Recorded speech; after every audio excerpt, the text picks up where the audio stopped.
Reciban un cordial saludo.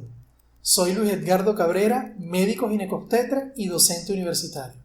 Y en esta oportunidad quiero presentarles la nueva imagen de mi canal de YouTube, Neda Engio, canal dedicado a este maravilloso mundo de la ginecología obstetricia, mundo fascinante, y así queremos expresárselo a todos ustedes.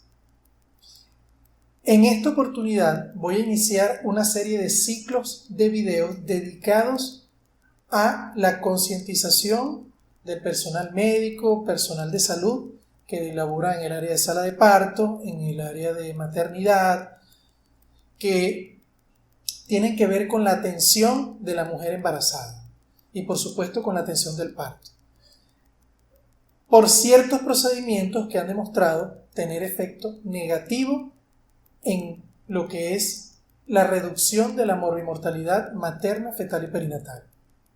En este caso les voy a hablar acerca de la episiotomía. La episiotomía es un procedimiento médico en el cual se realiza una incisión a nivel de la zona perineal para aumentar lo que es el canal de salida del parto, para así reducir los riesgos de desgarros y de otros problemas que se puedan presentar a nivel del piso pélvico. Esto, por supuesto, es la meta que nosotros perseguimos al momento de realizar la episiotomía. Cerca de un 80% de todos los partos a nivel mundial, según cifras de la Organización Mundial de la Salud, se les realiza episiotomía. Una cifra realmente alarmante, y esto sustentado en el hecho de que la misma Organización Mundial de la Salud refiere que la cifra ideal de episiotomía debe ser alrededor de un 10%, es decir, 10 de cada 100 pacientes. Y en el caso actual estamos hablando de 80 de cada 100 pacientes. Una cifra realmente alarmante. Por supuesto, el procedimiento lo realizamos con la finalidad de disminuir el riesgo de desgarros, de disminuir el riesgo de afectación a nivel del piso pélvico, de disminuir riesgos a corto, mediano y largo plazo, como por ejemplo la incontinencia tanto urinaria como la incontinencia fecal, debilidades importantes en el piso pélvico que pueden producir, por ejemplo, alteración a nivel de la actividad sexual, lo que es la dispareunia, y otras afectaciones que pueden repercutir de manera negativa en la vida futura de la mujer. Pero ¿qué pasa? Que cuando vemos las cifras reales y nos remitimos a los estudios realizados, nos damos cuenta que la episiotomía no cumple la función real por el cual la realizamos. Es decir, nos damos cuenta que la cifra de complicaciones, por ejemplo, desgarros de esfínter anal, son similares o inclusive en algunos casos superiores cuando se realiza la episiotomía. También observamos pacientes a las cuales se les realiza este procedimiento que son estudiadas al mediano y largo plazo y nos encontramos con muchísimos casos de incontinencia urinaria, incontinencia fecal, casos de alteraciones a nivel de la actividad sexual, debilidad del piso pélvico, prolapsos asociados a lo que es el parto, aun cuando se le realiza la episiotomía. Entonces nos hacemos la siguiente pregunta: ¿es necesaria la episiotomía? ¿Debemos hacerla de rutina? Y por supuesto aquí en este caso la respuesta es un rotundo no. La episiotomía no debemos hacerla de esta manera porque ha demostrado no tener el efecto que nosotros esperábamos que tuviera. Así tenemos que la mejor manera de afrontar a una paciente al momento del parto es lo que se conoce como la episiotomía restrictiva o selectiva. Es decir, que solo aquellos casos que ameriten en realidad realizar el procedimiento porque hay un riesgo inminente de alguna alteración, tanto fetal como materna, entonces en este caso realizaríamos el procedimiento, pero no realizarlo de rutina. Y vemos, por ejemplo, en nuestras salas de parto como por el solo hecho de ser primigesta se le realiza episiotomía a todas las pacientes, inclusive a las pacientes segundas gestas, terceras gestas, también se tiene esa esa conducta de realizar el procedimiento a todas las pacientes. Y esto es un procedimiento totalmente inadecuado que no ha demostrado tener ningún efecto positivo en reducir las complicaciones de desgarro en la mujer.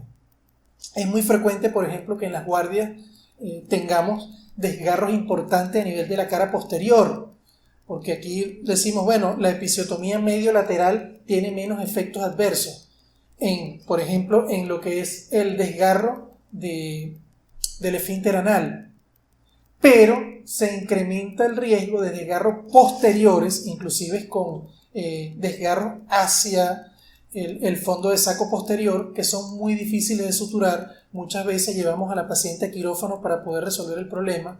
Muchas veces las pacientes quedan con unos hematomas importantes. Todas estas complicaciones las vivimos a diario. Entonces, en muchos de estos casos, la episiotomía más bien perjudica, porque en muchos casos no es necesario hacerla. Por eso la importancia, y quiero que este video sirva para que ustedes tomen un poquito de conciencia al respecto de que este tipo de procedimiento no debe realizarse de rutina, debe realizarse de manera restrictiva, selectiva. Tengan en cuenta que la misión de nosotros como médicos es realizar el menor daño posible, y si el daño hay que realizarlo, ese daño debe tener más beneficio que riesgos para la paciente, para que sea un procedimiento óptimo que reduzca de manera real la morbimortalidad materna, fetal y perinatal. Otra cosa importante que le quiero mencionar es que muchas veces la forma como se conduce el trabajo de parto puede llevar o traer como consecuencia el que tengas la necesidad de realizar la episiotomía. Por ejemplo, si la paciente en el transcurso del trabajo de parto no se utiliza la oxitocina, la paciente tiene una evolución normal, natural del trabajo de parto, sin realizarse amniorexis de manera precoz.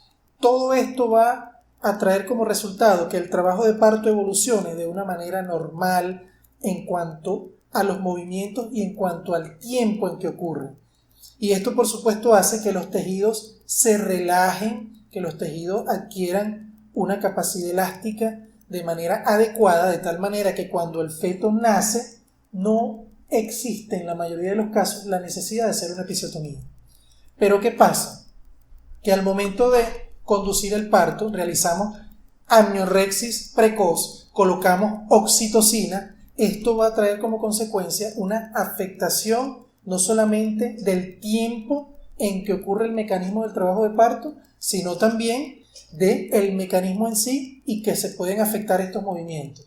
Por supuesto, trayendo como consecuencia que al momento de atender el parto, los tejidos no estén completamente distensibles, y al momento de que el feto vaya a salir, tengamos la necesidad de realizar episiotomía.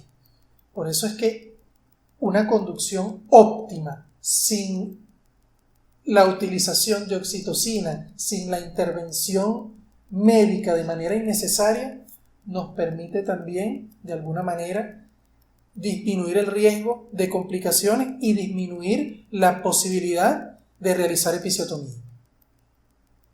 Esto nos va a permitir, por supuesto, no solamente reducir las complicaciones que se puedan presentar producto del uso indiscriminado de la oxitocina, producto de la amniorexis precoz, procedimientos que no deben ser utilizados de rutina, y ya por supuesto haré un video con respecto a esto más adelante.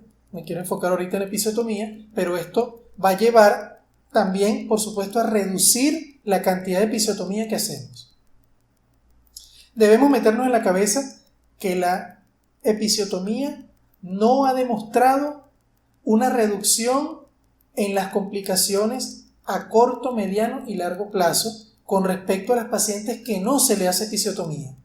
Muchas veces, y esto siempre se lo menciono a mis estudiantes, la episiotomía se considera un desgarro grado 2 de manera por su esencia. ¿Por qué? Porque no solamente se afecta la mucosa vaginal al momento de realizar el corte, sino también que se ve afectado algún tipo de músculo perineal. Y por supuesto todo va a depender de qué tan profundo o qué tan superficial se haga. Pero si yo voy a hacer un procedimiento que en esencia es un desgarro grado 2, para evitar un desgarro grado 1, por ejemplo, un desgarro de la mucosa vaginal o la parte superficial del periné, no tiene ningún sentido, estamos haciendo más daño que beneficio. Y en muchísimos casos es así. La paciente, por evitar un desgarro vaginal, de la mucosa vaginal, hacemos una episiotomía. Entonces, esto que les quede claro, y de igual manera que todos los estudios realizados han demostrado que las complicaciones se presentan de manera similar o en algunos casos superior cuando se utiliza episiotomía que cuando no se utiliza. Entonces, en conclusión con respecto a esto, es que debemos meternos en la cabeza que la episiotomía, su uso debe ser restrictivo, selectivo y no electivo. Es decir, no lo usemos de rutina, sino aquellas pacientes que en verdad lo ameritan.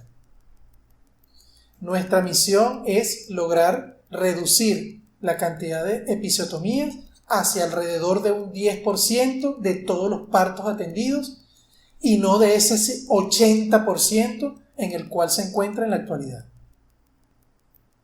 Bueno, espero que este video le haya servido, un video de concientización. Vamos a hacer un ciclo de videos de este tipo, de tal manera que podamos abarcar esos puntos, esos procedimientos que lejos de ayudar, perjudican a la mujer embarazada, perjudican durante la atención del parto. En verdad, muchísimas gracias por su atención y nos vemos en una próxima oportunidad. Hasta pronto.